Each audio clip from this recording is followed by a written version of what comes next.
Сейчас я хочу рассказать вам о турбулентности. Турбулентность – это одна из самых страшных страшилок для любого аэрофоба. Турбулентность – это уникальное явление. В чем же его уникальность? Прежде всего в том, что огромное количество людей в мире, и я говорю о миллионах людей, больше всего на свете боятся турбулентности. Явления, от которого во всем мире еще никогда не погибло ни одного человека.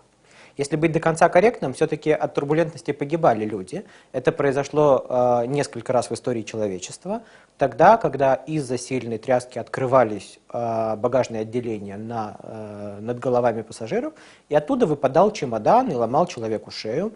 Был случай, когда человек из-за турбулентности упал и ударился виском о столик стюардессы. Такие случаи бывали, их можно пересчитать по пальцам двух рук, но никогда еще в истории человечества, в истории авиации за 110 лет ни один самолет не разбился из-за турбулентности.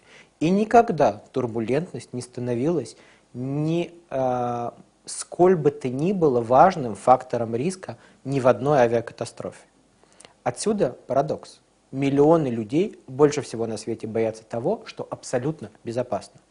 Для того, чтобы вам лучше и проще было справляться с турбулентностью, я дам вам всего один совет. Запомните, турбулентность – это исключительно вопрос вашего комфорта, но никогда не вопрос безопасности полета. Воздух для самолета – то же самое, что дорога для автомобиля. Он столь же прочно держит самолет вне всякой связи, идеально ли он ровный или иногда в нем есть кочки. Если вам интересно знать, почему возникает турбулентность, я расскажу вам с удовольствием. Но вы должны всегда помнить, что проблема не в турбулентности, а проблема в том отношении, которое вы придаете этому явлению. Турбулентность – это вопрос комфорта, но не безопасности. Если за 110 лет ни с кем никогда ничего не случилось турбулентность, значит и с вами, поверьте мне, не случится. Теперь немножко физики. Воздух неоднороден. Можно представить себе воздух как торт Наполеон, который нарезан на кубики.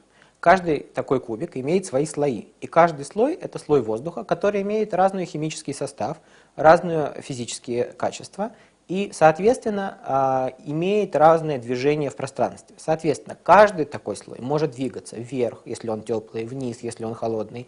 На стыках этих слоев воздуха могут возникать завихрения. И таким образом, когда самолет пролетает через завихрение, он чувствует то же самое, что чувствует ваш автомобиль при проезде лежачего полицейского. Никакой опасности для самолета это не создает, как я уже сказал. И больше того, это абсолютно нормальное явление. Настолько же нормальное, как волна в море. Ведь вам же не придет в голову испугаться плыть на корабле, потому что в море есть волна иногда. Иногда на море штиль, иногда волны, иногда шторм. И то, и другое, и третье – это абсолютно нормальное явление. Самолет в воздухе, не забывайте, держится очень-очень прочно, очень надежно. И ничто не может заставить самолет упасть вниз, уж тем более не турбулентность.